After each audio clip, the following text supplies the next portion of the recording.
All right, Fast Friday is in the books, and more crucially, it was the first proper day where weather was not a factor here at the Indianapolis Motor Speedway. We saw some fast speeds, a couple surprises in who's fast and who's not, and we did also see another incident in turn number 2. Yeah, so in case you didn't see the highlight, Nolan Siegel, the rookie in the number 18 Dale Coyne car, lost it coming out of turn 2, hit the wall just after the safer barrier where it ends, and flipped. He is okay, got out of the car. The car is not okay. Team is going to the backup. So they were already kind of in trouble down low on the speed charts, only topping off at a 228.742. That is the slowest time today, isn't it? That one, actually, I'd have to find the actual speeds here, but yes, it is. Yeah, so, and that kind of ties into something else we need to talk about.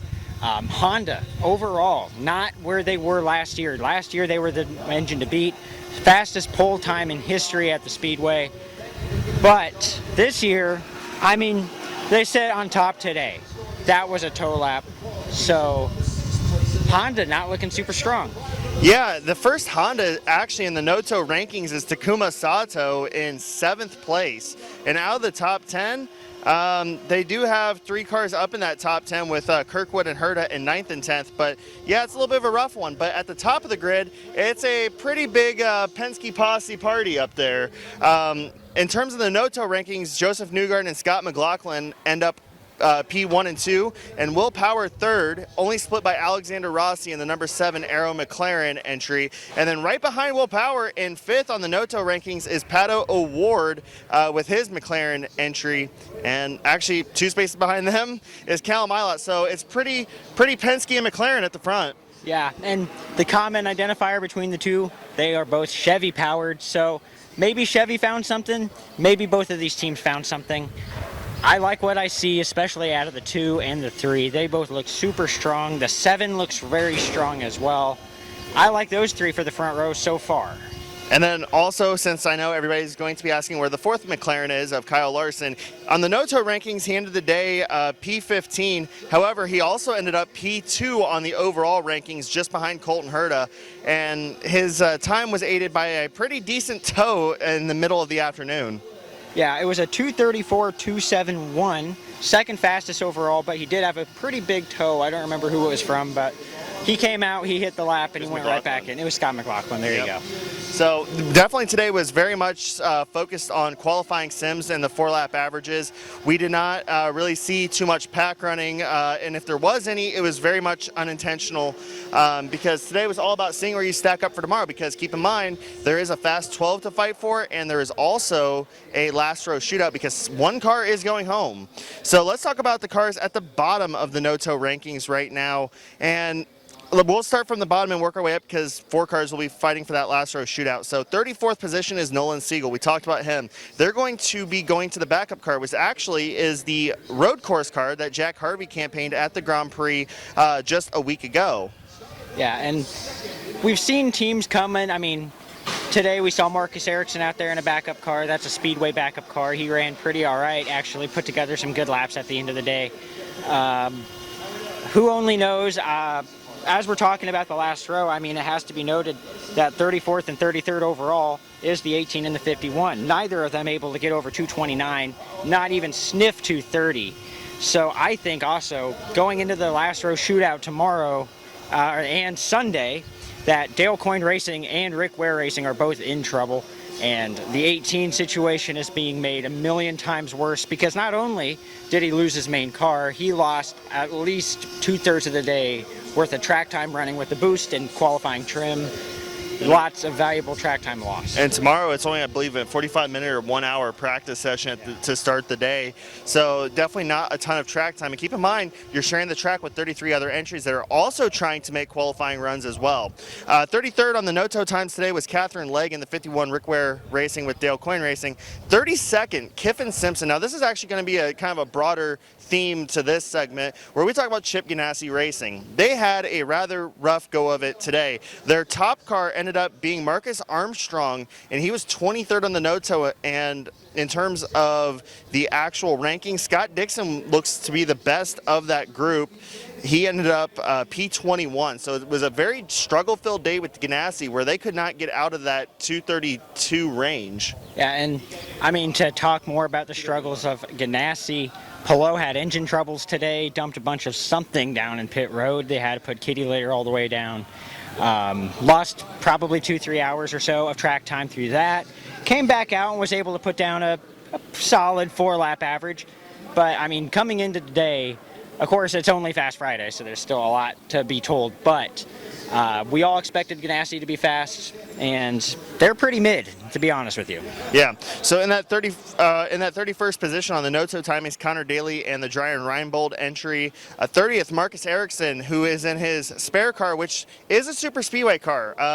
Quick little note on this: that super speedway cars and road course cars, they can be used as either or, but it's just super speedway cars, there's something about them that just makes them a little bit quicker, and that does make a difference, especially here at the Indianapolis Motor Speedway. Linus Lundqvist, recovering from his crash yesterday, ended up 29th on the Noto list, and Graham Rahal ended up P28 on the Noto lists. You know, they do the 4-lap quali sim runs. Josef Newgarden topped that too with a 4-lap average of 234.063. Right behind him is his two teammates, Scott McLaughlin at 233.6 and Will Power with a 233.4. So all three Penskes have a really good 4-lap average. Now, one thing I did notice today is that the Team Penske cars dropped off on their second lap, but picked it back up for laps 3 and 4, which is a very rare thing here at the Indianapolis Motor Speedway. Almost seems, I feel like I saw that with a couple of different cars. I saw a couple instances where Catherine Legg would go out and lay down a 229, or 228 rather, or 227, and then top that with something a little bit higher. But I don't know, it's very interesting to see, I guess, how everything shook out. It's very unexpected, but also it kind of is expected. You can't rule out Team Penske. And then 4th and 5th on the 4-lap averages is Alexander Rossi and Pato Award, both the Arrow McLaren teammates. And 6th place, Felix Rosenquist, the number 60 Meyer-Shank Racing Honda. I almost said Acura there because, you know, IMSA. And then Kyle Kirkwood, the Andretti Autosport entry. Augustin Canapino up there in 8th. His 4-lap average was a 232.8. And decently surprised there. And I mean, with Andretti and Kirkwood, he's the fastest one for them, right? So in the Noto anyway. So same thing as last year. So running the same car as last year, so I guess that makes sense. I expected Andretti to have a little bit more, but you know, the day is still young. Things can change. And then in terms of that 4-lap average running, I did want to throw out another thing real quick. But I'm going to go over the last 2 rows, and then we'll give our final thoughts. So the final 2 rows that are going to be the 6-7 drivers that are going to be fighting for that last row shootout, at least as it sits right now. Alex Palou, 28th in terms of the 4-lap average runs. And then Takuma Sato, not too far behind at 29th. Romain Grosjean, somebody who really didn't make a ton of noise today, made plenty of laps, but not a ton of noise, ends up in P30. 31st, Connor Daly, again, towards the bottom. And that was kind of unexpected because he was kind of mid-pack all day and then kind of got bumped down the last little bit. Yeah, Ryan Hunter-Reay seems to be pretty mid. I mean, he's not like making a lot of noise in either way, but Daly just doesn't seem to be having the same success or on the same program that other team is on. I mean, Hunter-Reay ran well last year. We don't really have a fair shot for that second car at that team last year, but I believe in Reinbold. But, you know, I mean, this place can be cruel.